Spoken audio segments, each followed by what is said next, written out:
Hello, everyone, and welcome back to another episode of The Push with Nick and KP.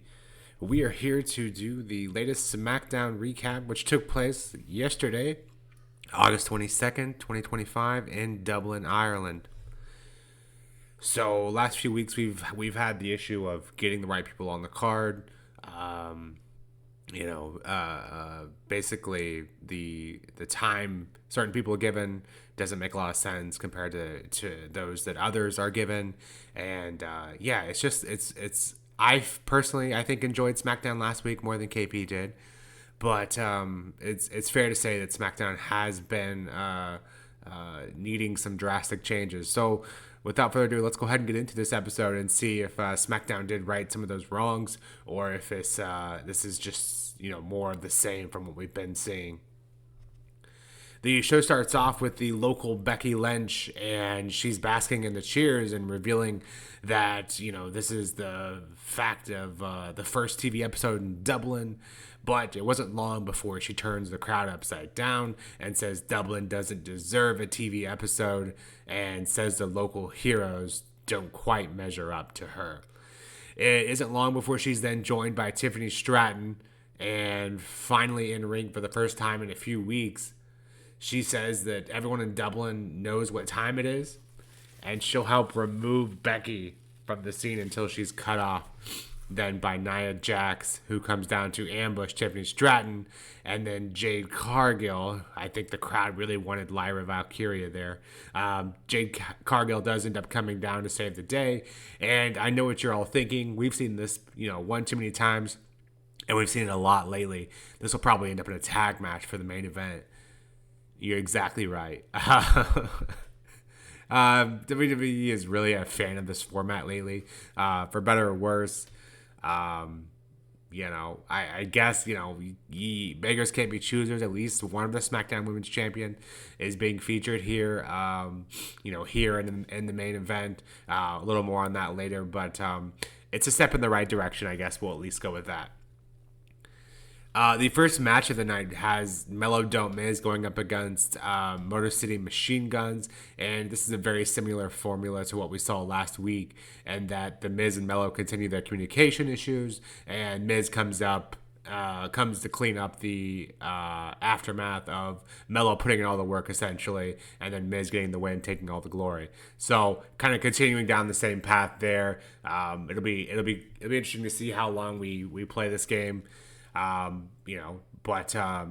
being said, they are now in a number one contendership up against the Street Profits, and a little more on that here in a bit. The next match we have Piper Niven going up against Charlotte Flair, continuing this feud. And while Piper is joined by Chelsea Green and Alba Fire, Alexa is nowhere to be found. So interesting bit there. I don't know if she just didn't have the interest or was unable. Something came up.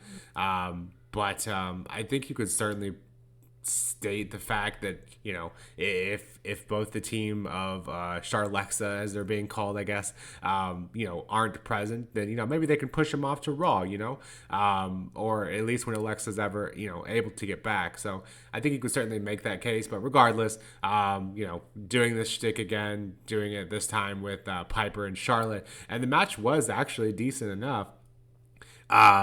But you can see where this is going. Obviously, Secret Service has a numbers advantage and takes advantage of that. Piper kicks out of a moonsault and a spear, which was, I thought, noteworthy. Then as Charlotte attempts to lock in the figure eight, the ref is, of course, distracted by Alba. And then Chelsea takes advantage of getting Charlotte to let go of the figure eight. And then Piper ends up getting the win with a Piper driver. Regardless of tactics, we love to see the Secret Service get a win, very underrated. But that being said, definitely not anything groundbreaking here. But this also announced at the end of SmackDown that the Secret Service will get a title opportunity up against Charlotte Flair and Alexa Bliss next week on Friday as well. We then get John Cena and a Logan Paul promo, and before Cena can get out anything, Logan Paul joins in. They've been a fan of that during that lately as well. The men go back and forth about who is the pretender, and Cena calls Logan a parasite for his prime display at ringside. a valid point there. All of this ends with a AA to Paul from Cena, and Cena standing tall. So definitely not reinventing the wheel here by any means, but of course Cena's having a good time being back in that babyface role. At least that's how it appears on my end. And Logan really seems to enjoy, playing the heel as well. Of course, all of this is made much easier when you have a hot crowd like we do here in Dublin. So it makes your job a little easier, I would imagine. But yeah, not a bad first half to Raw. Nothing crazy, but continuing the tag work and setting up that main event. And then, of course, Cena and Logan Paul making for some pretty good promo here. Promos. And this particular promo I enjoyed quite a bit as well. Everyone just kind of seems to be in their element with that rivalry. So looking forward to that match at Clash of Paris. Getting into the second half of SmackDown, we have the Street Profits going up against MFTs, Tonga Loa and JC Mateo. This was one of the better matches of the night, and of course, MFT's other members do end up getting involved. Montez does eat a tour of the islands, but is actually able to kick out. That kind of a protected move. So for what that's worth, and then just when it seems like the Street Profits don't stand a chance, they're just outnumbered by the MFTs. Then we get Jimmy and Sami Zayn, who had a bit of a bout earlier backstage with Jimmy as he was discussing, his rightful uncles and that of Solo and Sammy. But they come down to kind of aid the good guys. Street Profits get the win here, and as I mentioned previously, we'll get an opportunity to become number one contenders for those tag team titles next week up against Mello Don't Miz. But yeah, this was a fun contest, and it was nice to the good guys to come out on top. We see the bad guys and MFTs in the Vision come out on top way too often, so it was nice to flip the script a little bit there. We then had a bit of an interesting bit, and the announced match was Aleister Black going up against R-Truth. And that was odd in itself because it felt like that whole feud was very much in the rearview mirror. And after Black comes down to the ring, Truth announces that he accidentally went via the Jumbotron on a video message, announces that he went to Dublin, Georgia instead of Dublin, Ireland. His bad, as he says. So clearly gone back to the R-Truth gimmick, kind of mirroring John Cena's turn back to a face. And then he instead allows a returning Damian Priest, I believe they mentioned it's been 3 weeks, to fight on his behalf. This doesn't end up in an actual match, more of a brawl outside of the ring. But yeah, no official match there, but that does appear to be the road we are going down next. Damian Priest versus Aleister Black. So if you're a fan of those two guys, something to look forward to there.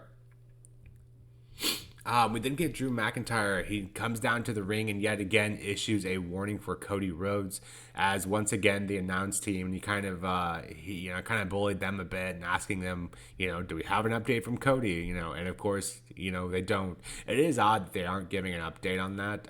If that's just to fuel Drew's fire, fine. But it is kind of strange, why they wouldn't give us a little more information. I'm 90% sure that is kayfabe, 95% maybe. It appeared we were getting Cody and Drew McIntyre.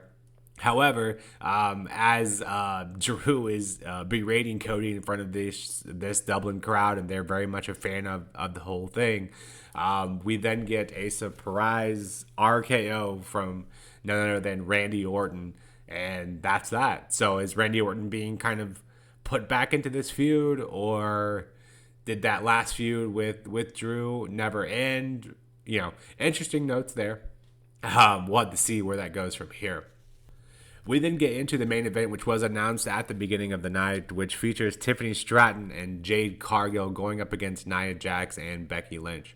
Let's start with the positives. It was nice to see the Women's SmackDown champion and that of Tiffany Stratton get actual in-ring time, both from that promo earlier and this actual match. That was a nice bit. That being said, this match, I think, got about 5 minutes total, and that included Becky's entrance. So what really were they ever going to do at that time? I just kind of shaking my head as I'm watching this live, or not live, watching a little bit after, so I can see that there's 5 minutes left. And so I'm just kind of shaking my head like, what are we gonna do at this time? And yeah, Becky basically just ends up tucking her tail between her legs and heading out, deciding that all this isn't worth it, which is, I don't love that. Even if they are a heel, it's just, it doesn't do anything, and that's kind of how I felt about this whole segment. Nia is left in the ring, of course, to take a barrage of offense from Tiffany Stratton and Jade. She eats a moonsault and a frog splash from Tiffany and Jade, respectively. And of course, this was a fun moment to end the show, but almost no meaning in the grand scheme of things. So that's kind of where I'm annoyed at with this whole thing. On top of those women not getting hardly any time at all. So basically more of the same. Julia got about a 30-second, if that, probably less, of screen time again. So it's just frustrating at this point. Yeah, that's kind of that. Not much else from that main event, at least in my eyes. Probably more noteworthy was after the fact, we saw Drew talking to Logan earlier in the day, and he was telling Logan, do whatever you need to. Basically, you are now. Cena is no longer Super Cena. You're in your prime. Make it known. He does end up taking out John Cena to end the show, as Nick Aldis was trying to talk to him backstage. So that's that. That's the SmackDown recap. Overall, it's sometimes hard to separate disappointment from what actually was good. Was a good show, and sprinkle that in with this red hot Dublin crowd. It makes it really hard to determine was this actually a good SmackDown, or was that did that crowd just take everything and make it that much better? So hard to say, but there were some nice things on the card. Secret Service getting a win over Charlotte, and Cena and Logan promo I thought was really good, and then of course the Street Profits getting the win over MFT with the aid of Jimmy and Sammy. I thought that was a fun bit as well, even though it is something we've seen quite often. But yeah, it's just hard right now to look past how much they're disrespecting the women's champions on the show. And I think KP and I, KP's still gone on holiday, but we're just going to continue to mention this until it's done better.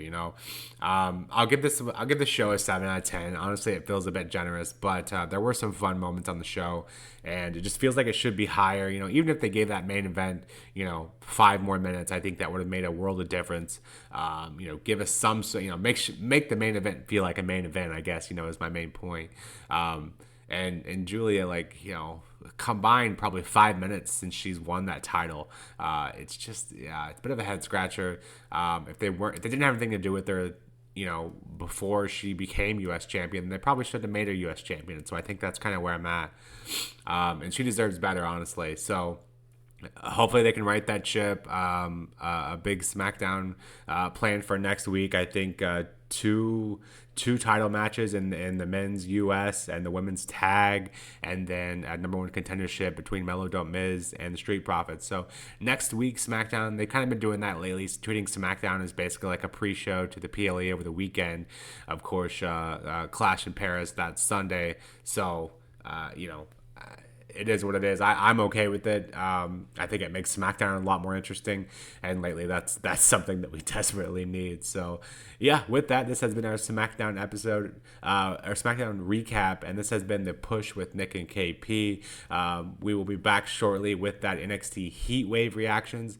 Probably do that on probably Monday is probably when we'll do that. Maybe a little earlier, but I won't commit to anything on that yet. But yeah, and then back to Raw, NXT, and SmackDown with Clash in Paris coming up next week. So a few things to look forward to there. But yeah, if you like what we're putting out here, please let us know in the comments below, and don't forget to hit that subscribe button. But until next time, this has been The Push with Nick and KP. We'll see you then. Take care.